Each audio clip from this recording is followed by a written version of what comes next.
Alors, bonjour, je me présente. Je m'appelle Pierre Labelle. Je suis enseignant à l'École secondaire catholique Garneau. J'enseigne les arts dramatiques et la danse au niveau de la 7e et de la 8e année. Et puis, j'œuvre dans les écoles en Ontario français depuis 1991. Et auparavant, j'ai enseigné 4 ans en Afrique francophone. Et puis, là, maintenant, j'entame ma 32e année en enseignement dans les écoles françaises en Ontario. Maintenant, je suis natif de Kapuskasing en Ontario, dans le nord de l'Ontario. Et puis, toute ma vie, j'ai fait ma scolarité en français, même au niveau universitaire, sauf une année de maîtrise dans une université américaine. Et puis, moi, je considère que l'éducation francophone que j'ai reçue m'a très bien préparé pour ma carrière et aussi pour la personne que je suis. En ayant grandi dans un milieu bilingue, Kapuskasing était 50-50 à l'époque. De nos jours, c'est devenu plus francophone que ça l'était à l'époque.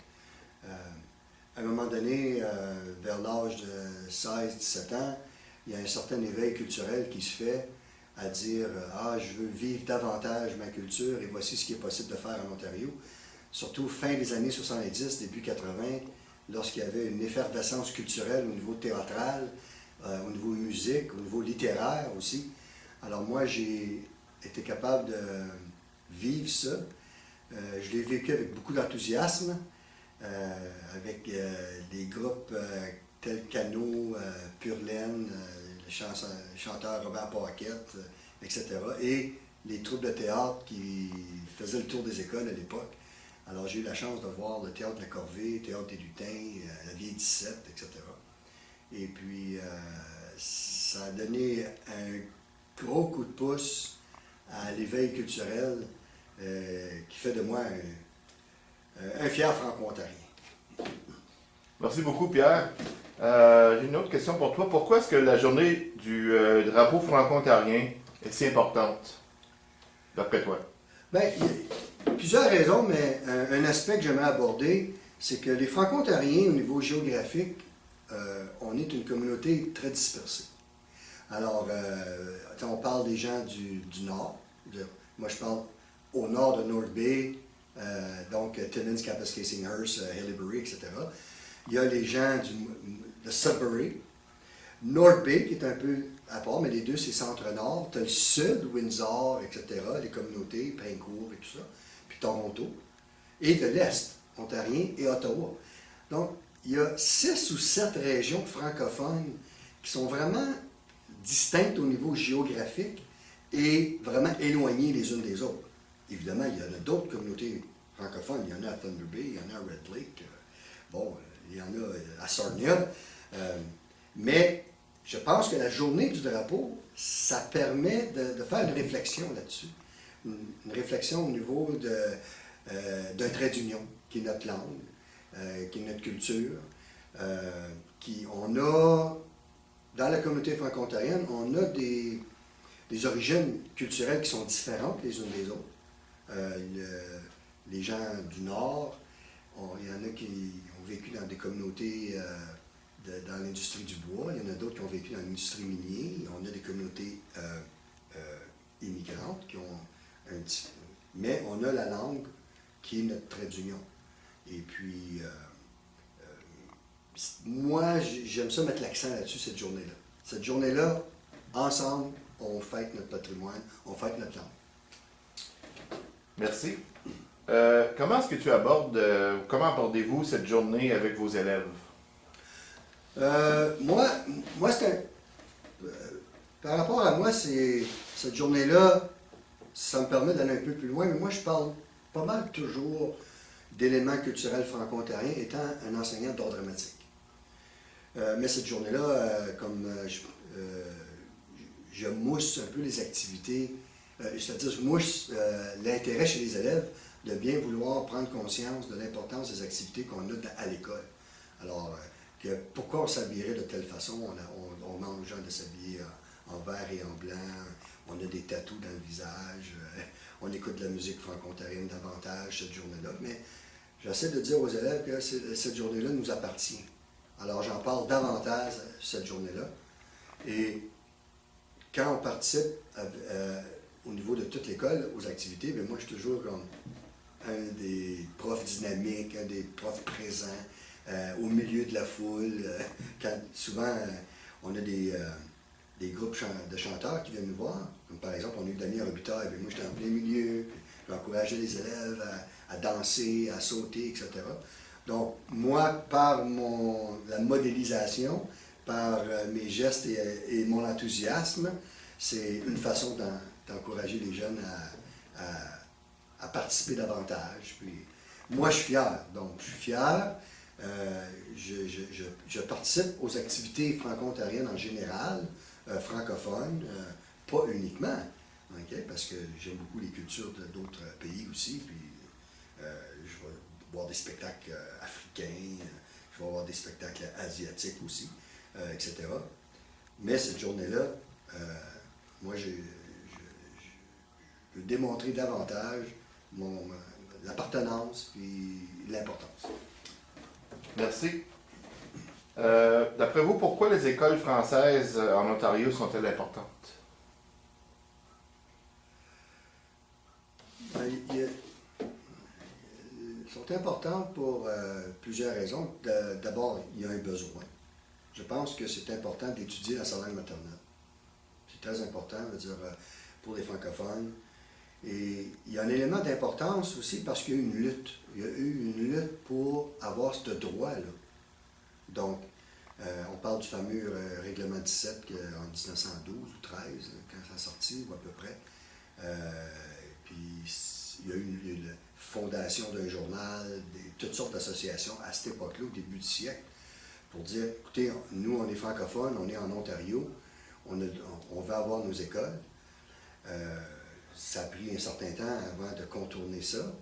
Mais moi, dans ma famille, j'ai des arrière-oncles et tantes qui ont enseigné illégalement le français à une époque où c'était illégal. Et puis finalement, comme communauté, on a eu gain de cause, on a eu droit à nos écoles. Mais le financement équitable pour les écoles secondaires n'est pas arrivé avant les années 60. Et même équitable au niveau francophone catholique, pas des années 80. Quand le gouvernement a décidé que chaque école avait droit à chaque école francophone avait le droit à un financement équitable.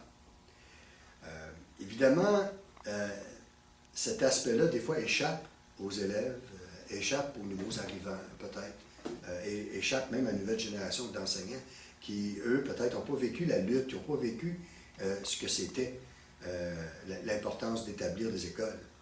Mais à un moment donné, quand les années 60, le ministre de l'Éducation était Bill Davis à l'époque, et lui, selon les études, avait remarqué qu'il y avait beaucoup de décrochage scolaire au niveau francophone.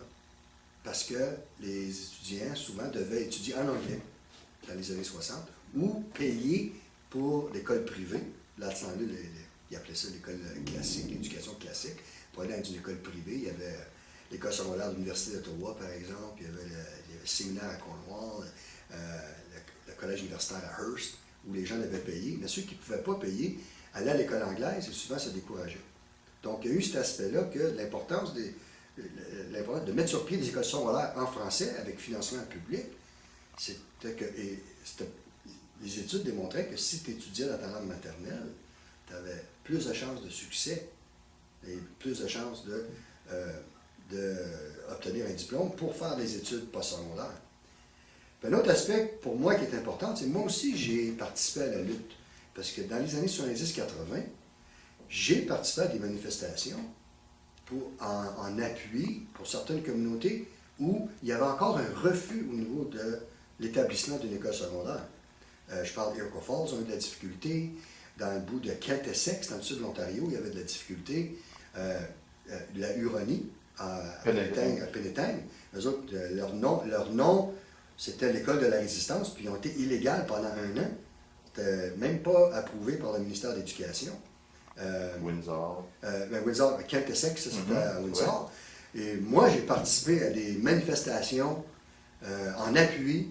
À Kapuskasing, par exemple, on avait été dans le bureau du député, M. Brunel, qui était un ministre dans le gouvernement conservateur de Davis, puis qui était un bon ministre.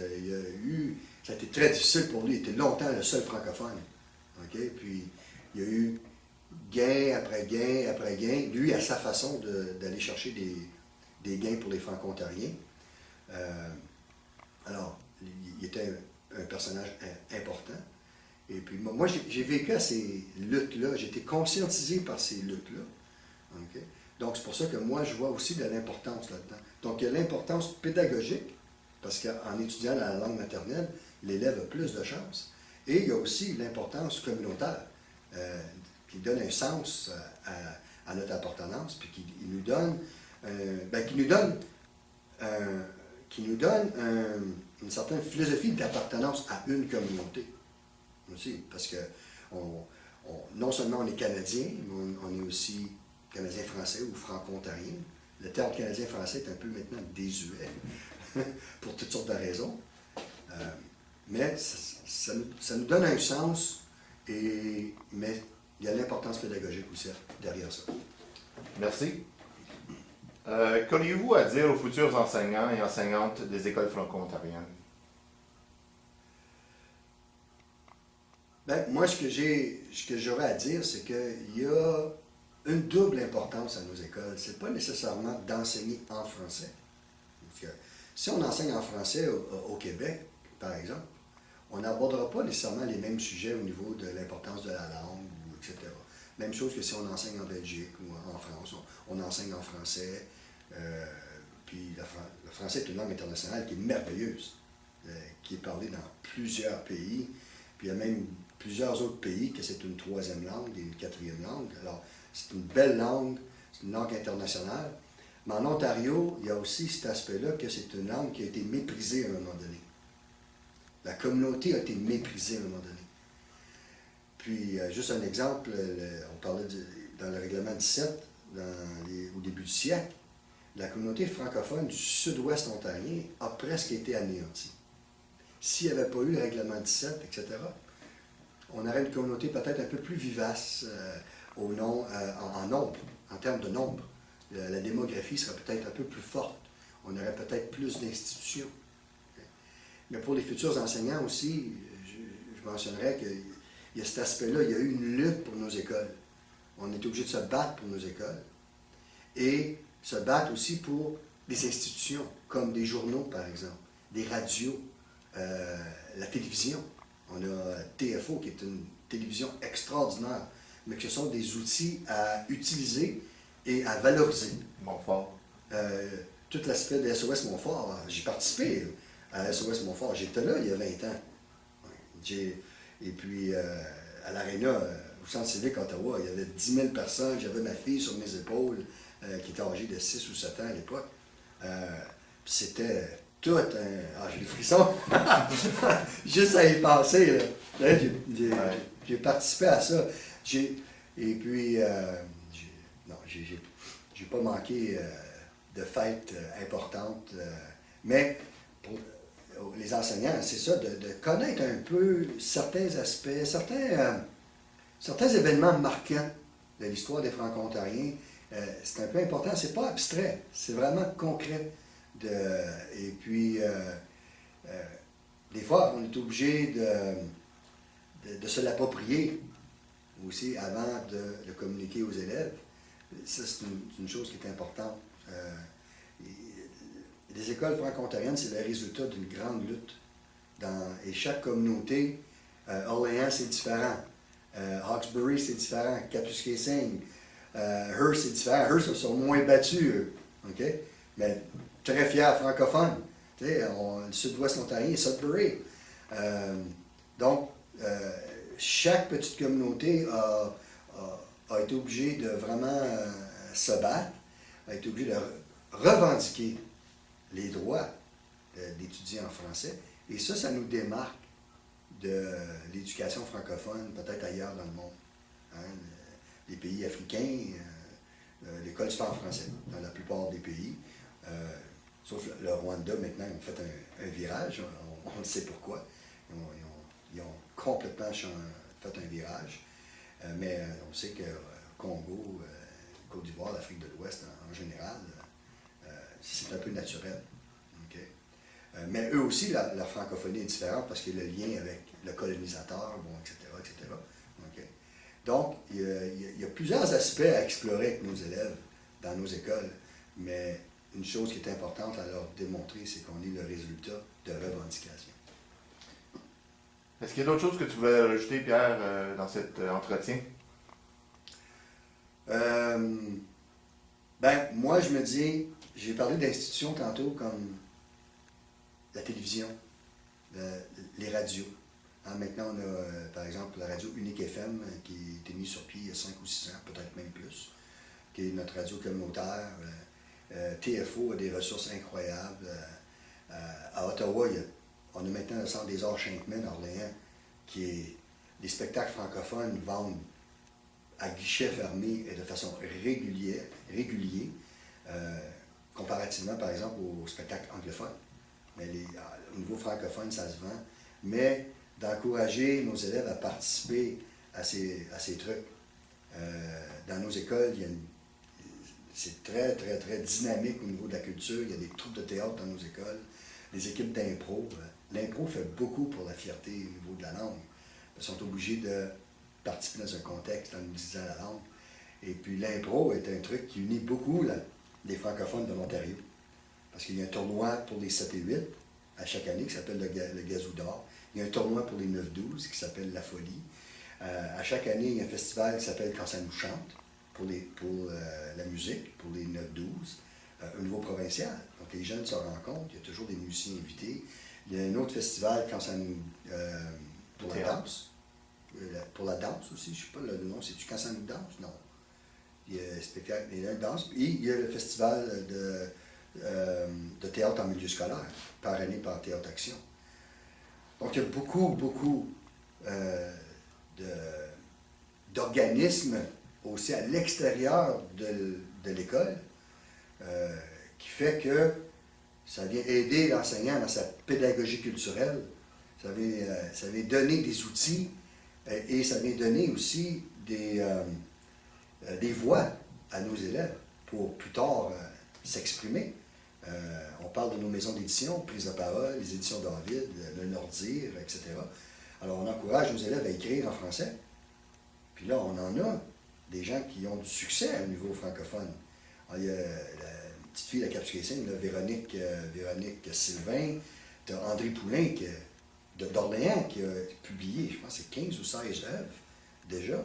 Puis là, je ne nommerai pas tous les auteurs, les dramaturges et les auteurs, mais on a quand même un milieu culturel qui est très, très dynamique.